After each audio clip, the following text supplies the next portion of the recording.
Good morning class. जैसा कि last class में हम डिस्कशन कर रहे थे कि किस तरह से वेपर प्रेशर को उनके फैक्टर्स अफेक्ट करते हैं। ठीक है, जैसे हमने देखा कि टेम्परेचर अफेक्ट करता है। ठीक है, हमने देखा कि प्रेशर क्या बोलते हैं उसे, नेचर ऑफ लिक्विड अफेक्ट करता है। ठीक है, सॉल्वेंट है, सॉल्युबल है कि नहीं है, और ठीक है ये सब चीज़ें हमने देखी। प्योरिटी ऑफ देखा, ठीक है, कि कितना वोलेटाइल है, जितना ज़्यादा वोलेटाइल होगा उतना ज़्यादा वेपर प्रेशर होगा। ये सब चीज़ें हमने लास्ट क्लास में देखी थी। ठीक है, और हमने लास्ट क्लास में डिस्कशन स्टार्ट किया था कि रॉल्स लॉ के बारे में। ठीक है, हमने रॉल्स लॉ के बारे में डिस्कशन किया था कि क्या कि उसका जो partial pressure of a component होता है वो किसके प्रोपोर्शनल होता है, उसके मोल फ्रैक्शन के। ठीक है, तो हमने क्या डिस्कशन किया था, मैं एक बार फिर से पढ़ता हूँ। ठीक है, सुनिए, और उसके बाद हम उसको क्या करेंगे, फॉर्मूला वगैरह डिराइव करेंगे।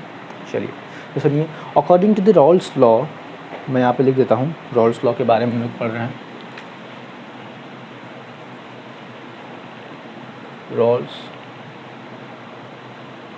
रॉल्स लॉ, ठीक है। According to this law, for a solution of a volatile liquid the partial pressure, according to this law the partial pressure of a component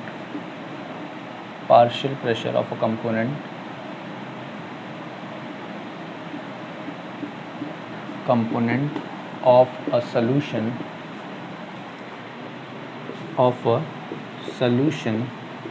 is directly proportional to the mole fraction of component, mole fraction of that component। तो इन्होंने क्या बोला कि कोई भी solution है, उसके जो जो कंपोनेंट्स हैं उनका जो पार्शियल प्रेशर होगा वो उनके कंपोनेंट के मोल फ्रैक्शन के ऊपर क्या करेगा, डायरेक्टली प्रोपोर्शनल होगा। चलिए क्या बोला इन्होंने, इसको अब एक लाइन में लिखते हैं। देखिए इन्होंने बोला द मोल फ्रैक्शन, ठीक है, सॉरी द पार्शियल प्रेशर, यानी P1 इज इक्वल्स टू क्या हो जाएगा, सॉरी इक्वल टू नहीं, डायरेक्टली प्रोपोर्शनल टू क्या हो जाएगा, x1। ठीक है, मैं इसको PI लिख देता हूँ। ठीक है, और I वेरी करता है कैसे, नंबर ऑफ कंपोनेंट के हिसाब से, PI प्रोपोर्शनल टू XI। ठीक है, अब क्या हो रहा है, partial pressure of component I and directly proportional to mole fraction of I। ठीक है, अगर यानी मैं मान लीजिए यहाँ पे A plus B plus C है, ठीक है, ये एक सोल्यूशन बनाया हुआ है। ठीक है, तो इसका पार्शियल प्रेशर का टोटल प्रेशर कैसा है, मान लीजिए P है। ठीक है, अब ये P मान लीजिए ए बी दे रहा होगा PA, ये दे रहा होगा PB, ये दे रहा होगा PC, तभी तो बन रहा होगा P। ठीक है, तो क्या हो रहा है, ये P इन तीन के पार्शियल प्रेशर से मिलके बना हुआ है। ठीक है, ये P इन तीन छोटे छोटे प्रेशर से मिलके बना हुआ है, जो कि partial pressure of A, partial pressure of B and partial pressure of C। ठीक है, इन तीन प्रेशर से मिलके जो टोटल प्रेशर लग रहा होगा वो होगा। ठीक है, चलिए अब देखते हैं, मान लीजिए अगर हमको यहाँ पे लिखना है PA इज डायरेक्टली प्रोपोर्शनल किया X से। ठीक है, X से ऐसा ही होगा। ठीक है, ऐसा ही होगा। हम मानते हैं हमेशा, हमने क्या मिला है, हमें हमेशा यही मिला है कि दो कंपोनेंट होते हैं। ठीक है, हमने क्या पढ़ा है कि हमेशा दो कंपोनेंट जुड़ेंगे। ठीक है, माइंड में, ठीक है, हम लोग क्या करते हैं, आइडियली हम लोग दो कंपोनेंट लेते हैं। ठीक है, तो हम इस दो को मिटा देंगे। ठीक है, हमने क्या लिया, केवल दो कंपोनेंट लिया, एक A और एक B। ठीक है, अब देखिए क्या हो रहा है, यहाँ पे जो PA है ना, PA हटेगा और P0A इंटू XA। ठीक है, ये प्रोपोर्शनैलिटी का साइन हट जाएगा जब P0A आ जाएगा। अब P0A क्या है, what is P0A? P0A is क्या है, P0A is sorry is the vapour pressure, is the vapor pressure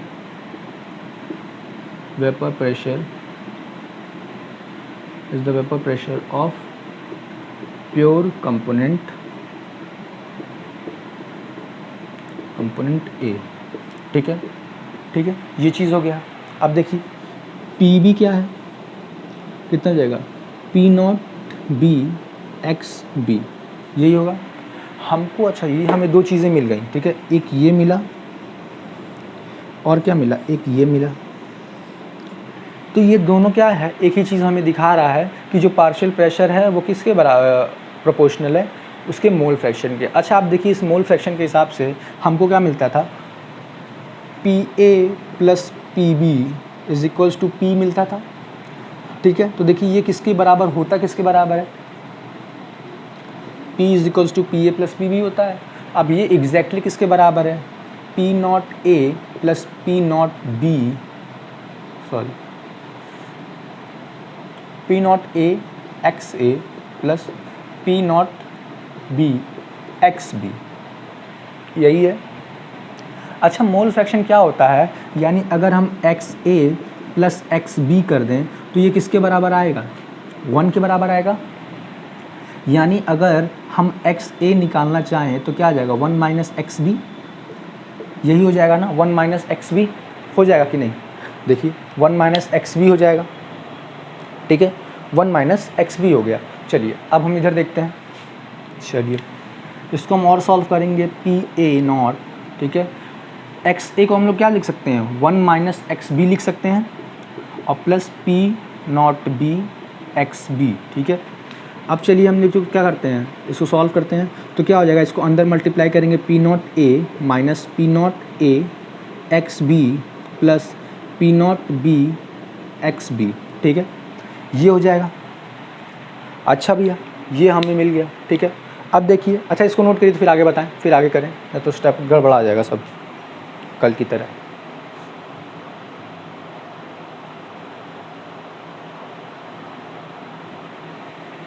हो गया, ठीक है, कोई दिक्कत नहीं। चलिए शुरू करते हैं फिर से। तो ये पी नॉट ए हमारे पास है ही, ठीक है, माइनस, अब क्या हो रहा है, यहाँ से हम एक्स बी कॉमन ले ले रहे हैं, ठीक है। एक्स बी क्या करते हैं, P naught A plus P naught B, sorry गड़बड़ हो गया थोड़ा सा। इसको हम क्या करते हैं, देखिए P naught B minus P naught A bracket X B और प्लस पी नॉट ए लिख सकते हैं ना। इसको मैंने पीछे कर दिया है, इसको आगे कर दिया और जो जहाँ पे था वहीं पे, ठीक है। अब हमने क्या किया, एक्स बी कॉमन ले लिया है, ठीक है। अब देखिए प्रेशर किसके बराबर आ गया, मोल फ्रैक्शन के एक कंपोनेंट के बराबर आ गया, ठीक है। एक कंपोनेंट पे क्या कर रहा है, डिपेंड कर रहा है, ठीक है। अच्छा आप लोग मैथ्स में पढ़े होंगे, अगर स्लोप्स के बारे में पढ़े होंगे, ठीक है, ग्राफ पढ़े होंगे, तो आपने वहाँ पे एक तरह का ग्राफ पढ़ा होगा, y is equals to m x plus c, y is equals to m x plus c, पढ़ा होगा। तो ये c क्या होता है, कांस्टेंट होता है, ठीक है। ये m क्या होता है, स्लोप होता है, ठीक है। ये x और y क्या होता है, वेरिएबल होता है, ठीक है। यानी y किस पे डिपेंड कर रहा है, सीधे सीधे x पे। चलिए तो अब देखिए यहाँ पे भी कुछ ऐसे दिख रहा है क्या, y is equals to m x plus c. अब देखिए ये c क्या है, ये p नॉट एक, ये भी क्या है, कांस्टेंट ही है, ठीक है, कांस्टेंट ही तो ही है एक, ठीक है। अब देखिए ये m क्या हो जाएगा, यहाँ पे स्लोप क्या हो जाएगा, हमको ये मिल जाएगा, ठीक है। ये हमको स्लोप मिल गया और ये x की वैल्यू और ये y की वैल्यू। तो आप देखिए आपको क्या मिल रहा है कि y के जगह पे p मिल रहा है, m के जगह पे p not b minus p not a मिल रहा है और x की जगह पे x b मिल रहा है और c की जगह पे क्या मिल रहा है, p नॉट a मिल रहा है। तो देखिए यहाँ पे हमने क्या किया, एक कंपोनेंट के मोल फ्रैक्शन पे पूरा प्रेशर क्या किया, डिवाइड कर दिया, पूरा प्रेशर पे उसको सॉल्व कर दिया, ठीक है। चलिए ये चीज़ हमारे पास है, इसको नोट डाउन करिए, फिर मैं आगे बताऊं इसका ग्राफ कैसे बनेगा।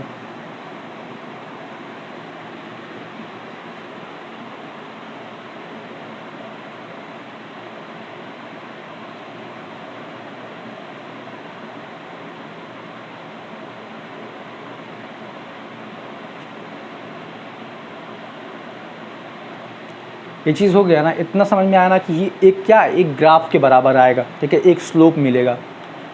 आपने इसको नोट कर लिया है सब, ये सब नोट हो गया। चलिए आगे बढ़ते हैं और शुरू करते हैं।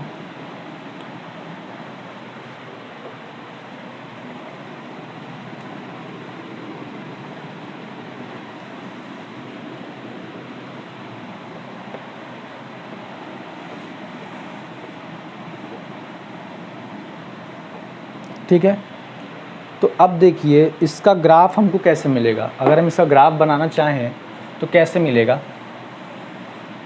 इस वाले सेक्शंस पे क्या होगा, y यानी p की वैल्यू, ठीक है, प्रेशर की वैल्यू। इस वाले कंपोनेंट पे क्या होगा, मोल फ्रैक्शन होगा। क्या होगा, मोल फ्रैक्शन, मोल फ्रैक्शन। ठीक है, अब देखिए ग्राफ कैसे मिलेगा हमको, ऐसे मिलेगा। ठीक है, क्या मिलेगा, ऐसे मिलेगा। और ये स्लोप किसके बराबर होगा, P naught B minus P naught ए के बराबर होगा। ठीक है, P naught B minus P naught ए के बराबर होगा। ठीक है, अच्छा सॉरी मैं एक चीज़ गलती कर दिया यहाँ पे।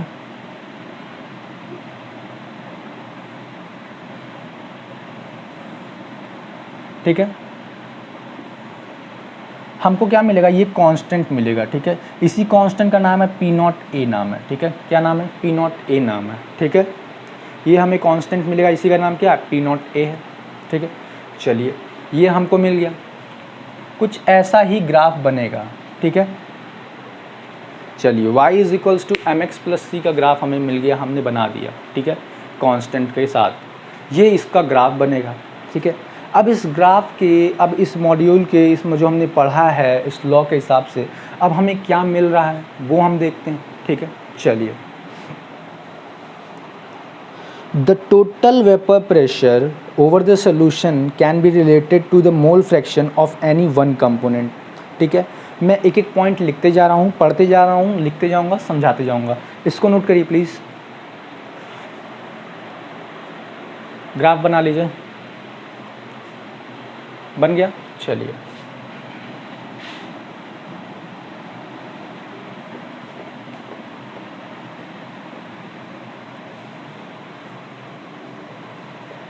चलिए आगे देखिए, अब क्या है, conclusions.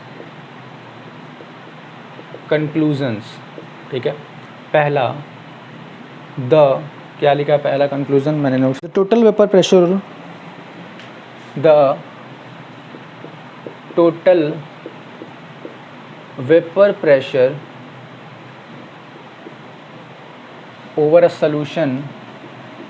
over a solution can be related, can be represented लिख देते हैं या related लिख देते हैं, can be related to the, can be related to any, to the mole fraction, mole fraction of any one component। ठीक है, यानी क्या, यानी जो टोटल वेपर प्रेशर है, ठीक है, सोल्यूशन का, हम उसको क्या कर सकते हैं, एक इक्वेशन की तरह रिप्रेजेंट कर सकते हैं किसी भी एक कंपोनेंट के मोल फ्रैक्शन के रूप में। ठीक है, किसी भी एक कंपोनेंट के मोल फ्रैक्शन के रूप में। ठीक है, तो चलिए ये पहला पॉइंट हो गया। दूसरा पॉइंट क्या है हमारे पास, दूसरा पॉइंट है हमारे पास, the total vapour pressure over the solution varies linearly with the mole fraction of component 2। अच्छा देखिए क्या हो रहा था, मैंने जो ग्राफ बनाया था वो एक लीनियर ग्राफ था, मैंने जो एक ग्राफ बनाया था एक लीनियर ग्राफ था, और यहाँ पे क्या एक्स बी की वैल्यू लिखी हुई थी। ठीक है, तो अब इसी एक्स बी के कंपोनेंट में, इसी एक्स बी की वजह से क्या हो रहा है, लीनियरी क्या हो रहा है हमारा, क्या हो रहा है, वेपर प्रेशर चेंज हो रहा है, वेरी कर रहा है। एक्स बी के लीनियर कंपोनेंट की वजह से क्या हो रहा है, ये हमारा क्या हो रहा है, वेरीज कर रहा है। ठीक है, लीनियरली वेरी कर रहा है। ठीक है, तो इसमें हम लिख देते हैं द टोटल वेपर प्रेशर। दूसरा पॉइंट है हमारे पास, दूसरा पॉइंट है हमारे पास, the total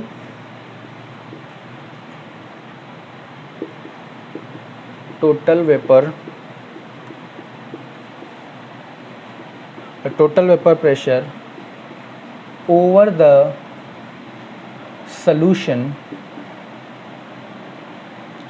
solution varies linearly with the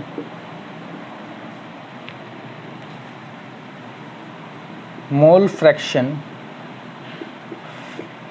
of component 2। ठीक है, देखिए क्या हो रहा है, लीनियरली वैरी कर रहा है ना। ठीक है, क्या कर रहा है, लीनियरली वैरी कर रहा है। अब देखिए क्या है हमारे पास, जो वेपर प्रेशर है सोल्यूशन का, वो क्या कर रहा है, किसी कंपोनेंट 2 के मोल फ्रैक्शन के, ठीक है, जो कंपोनेंट 2 था हमारा एक्स बी था, उसका मोल फ्रैक्शन क्या था, एक्स बी था, उसी के हिसाब से क्या कर रहा है, लीनियरली वैरी कर रहा है। देखिए लीनियरली ना, सीधी लाइन है ना, ठीक है, जिग जैक नहीं आ रहा है ना। ठीक है, ठीक है, ये पॉइंट समझ में आया आपको। तीसरा पॉइंट देखते हैं अब हम, depending upon the vapour pressure. तीसरा पॉइंट है हमारे पास, depending upon the vapour pressure of pure component 1 and 2 the total vapour pressure over solution decreases और increases with the increase of mole fraction of the component 1। अब देखिए क्या है, अगर मान लीजिए हमारा कंपोनेंट, हमारे पास दो कंपोनेंट है, ठीक है, एक कंपोनेंट है ए और एक कंपोनेंट है बी। ठीक है, ये क्या है, ये एक्स ए है और ये एक्स बी है। ठीक है, ये एक्स ए और ये एक्स बी है, और हमारे पास क्या है, एक्स ए ग्रेटर देन एक्स बी है। ठीक है, अब देखिए क्या हो रहा है, इसका प्रेशर कितना आ रहा है, पी आ रहा है। ठीक है, अगर हम इसके हम मोल फ्रैक्शन को बढ़ा दें, ठीक है, इसके नंबर ऑफ मोल्स क्या हो बढ़ा दें, और इसके नंबर ऑफ मोल्स ऑटोमेटिकली घट जाएंगे। जब ये बढ़ेगा तो ये अपने मन से उसके कंपैरिजन में क्या होगा, घट जाएगा। अच्छा, जब ये बढ़ रहा है ना, या ये बढ़े या ये बढ़े, या ये घटे या ये घटे, ठीक है, तो क्या होता है, ये जो प्रेशर है ना, ये वाला जो प्रेशर है, ठीक है, ये हो सकता है बढ़े, हो सकता है घटे। अगर हम इसको बढ़ा रहे हैं तो हो सकता है ये प्रेशर बढ़ जाए, हो सकता है घट जाए। अगर हम इसको बढ़ा रहे हैं तो हो सकता है ये बढ़ जाए या ये घट जाए। ठीक है, कुछ भी हो सकता है। ठीक है, तो चलिए ये भी पॉइंट लिख लेते हैं हम लोग।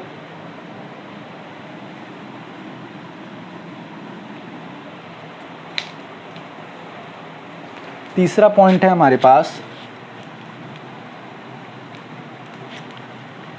तीसरा पॉइंट है depending upon the vapour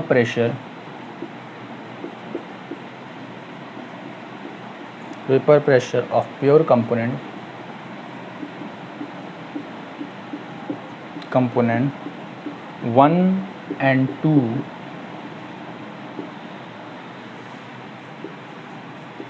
the total vapor pressure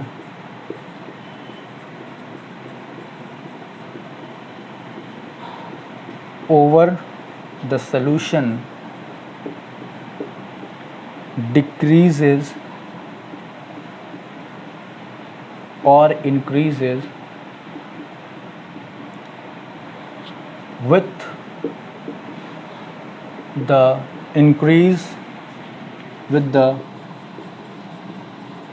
increase of mole fraction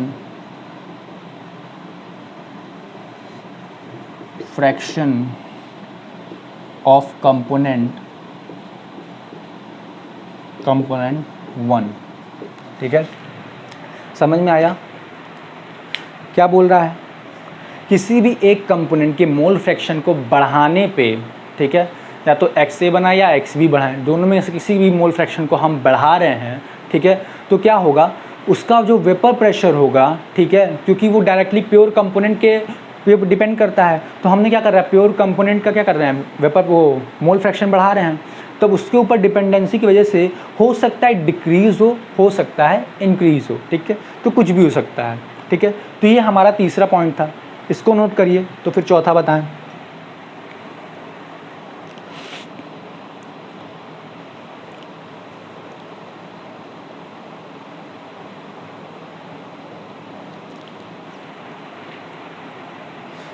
ये हो गया नोट, ये नोट हुआ कि नहीं, एक मिनट में हट जा रहा हूँ, इसको नोट करिए।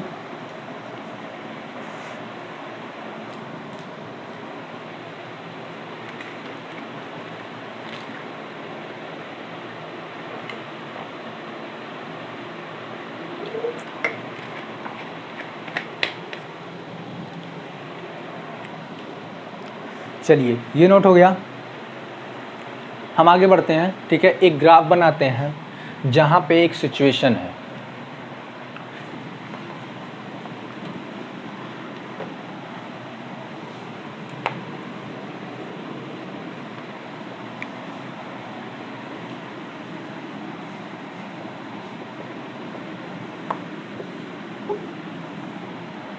जहाँ पे एक सिचुएशन है। वो सिचुएशन क्या है जरा देखिए। हो सकता है यहाँ पे हम क्या लगते हैं, X A is equals to 1 और X B is equals to 0, ठीक है। और हम क्या लगते हैं, X A is equals to 0 और X B is equals to 1, ठीक है। ये दो सिचुएशन हमारे पास, ये दो स्टार्ट पॉइंट्स हैं हमारे पास, ठीक है। अगर हम इनका वेपर प्रेशर बनाएं, ठीक है, तो क्या होगा, ये देखिए कुछ ऐसा जाएगा। ये क्या हो जाएगा, P is equals to P1 plus क्या हो जाएगा, सॉरी मैं भूल गया, हाँ P टोटल P प्रेशर क्या हो जाएगा हमारा, यहाँ पे टोटल वेपर प्रेशर क्या हो जाएगा, P इज इक्वल्स टू क्या, P नॉट A एक्स ए हो जाएगा। और अगर हम इसका प्रेशर निकालें, ठीक है, तो ये क्या हो जाएगा, P is equals to PB X B, ठीक है। ये क्या है, प्योर कंपोनेंट्स का है, ठीक है। ये क्या है, प्योर कंपोनेंट्स का है, ठीक है। अब देखिए अगर हम इन दोनों को एक साथ मिला के करते हैं तो हमारा वेपर प्रेशर क्या आ जाएगा, P is equals to P1 plus P2, ठीक है। ये P1 हो गया और ये P2 हो गया, ठीक है। ये क्या था, सिचुएशन था कि जब हमारे पास प्योर कंपोनेंट था, केवल कंपोनेंट A था, तो उसका प्रेशर P1 कितना था, इस लीनियर के हिसाब से था, ठीक है। अगर हम उसका x से बढ़ाते जा रहे हैं, ठीक है। अगर हम यहाँ पे एक्स बी बढ़ा रहे हैं और एक्स ए हमारे पास नहीं है, प्योर कंपोनेंट एक्स बी है, तो उसका वेपर प्रेशर कितना होगा, ठीक है। इन दोनों को मिलाने पे हमको ये ग्राफ मिलेगा, ठीक है, लीनियरली ग्राफ मिलेगा, ठीक है। चलिए ये बात हो गई। अब क्या है, रॉल्स लॉ की वोलेटाइल, रॉल्स लॉ पर नॉन वोलेटाइल। अब क्या है, इसके आगे हमारे पास है रॉल्स लॉ जो नॉन वोलेटाइल कंपोनेंट्स के लिए, नॉन वोलेटाइल सॉल्यूशंस के लिए, ठीक है। लेकिन अभी इसमें दो बातें और बची हुई हैं, ठीक है, 2-3 पॉइंट्स और बचे हुए हैं, ठीक है। इसको आप बना लीजिए, फिर 2-3 पॉइंट्स मैं आपको बताऊं, ठीक है। इसको बनाइए पहले,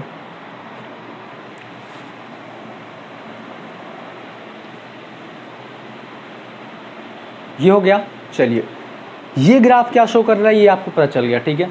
अब इसमें इस टॉपिक में 2-3 पॉइंट और बचे हुए हैं, ठीक है। उसके बाद क्या है, एक नया टॉपिक शुरू होगा जो कि है Rawls law for non volatile solution, ठीक है। अब नॉन वोलेटाइल सोल्यूशंस के लिए क्या है, इन्होंने क्या रूल दिया, ठीक है। तो जो इन्होंने पार्शियल प्रेशर के बारे में बोला, वोलेटाइल सोल्यूशंस के बारे में, ठीक है, वही बातें रिपीट होंगी वहाँ पर भी, ठीक है। तो फिलहाल के लिए इतना ही, नेक्स्ट क्लास में मिलते हैं, इसकी बची हुई बातें डिस्कस करेंगे, ठीक है। चलिए गुड बाय।